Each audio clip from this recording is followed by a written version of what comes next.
je suis surtout là en tant que président du COPI, Comité des organisations patronales de l'immobilier, dont la fédération est membre, c'est une union patronale, et également président et vice-président de la commission emploi-formation de l'immobilier en alternance avec les syndicats de salariés.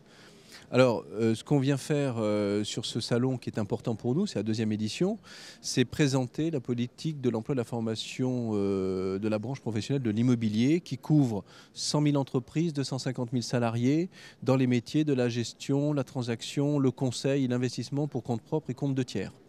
Voilà. On couvre, nous, tout ce qui est financement par la branche professionnelle des actions de formation.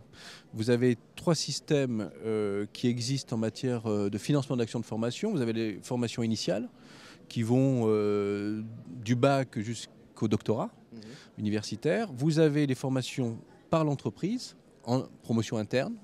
Et puis vous avez ce qu'on appelle la formation professionnelle à travers notamment les contrats de professionnalisation. Et nous, c'est précisément ça que nous avons en charge, ces contrats de professionnalisation.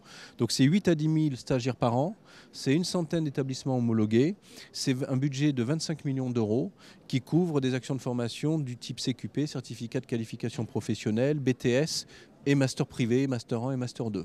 Alors quels sont les axes à travers cet outil de notre politique? C'est très simple, c'est tirer le métier vers le haut, c'est-à-dire mettre en avant les exigences de l'industrie immobilière pour les talents. Aujourd'hui, le temps où on considérait que n'importe qui pouvait faire de l'immobilier est révolu. On est dans une vraie industrie avec de la création de valeur et donc on cherche effectivement à travers la formation à satisfaire cette exigence. Et puis le second axe de la politique, c'est d'attirer les talents. On va avoir dans les 20 prochaines années une diminution du nombre d'actifs dans la population. Les jeunes et les moins jeunes auront le choix entre différents secteurs et nous voulons que ces talents viennent dans nos métiers plutôt que dans la finance, dans l'assurance, le tourisme ou le luxe par exemple. C'est plus qu'une filière d'avenir, c'est une filière qui est pleine de promesses pour ceux qui veulent y faire carrière, que ce soit pour les jeunes qui arrivent ou ceux qui sont déjà dans l'entreprise.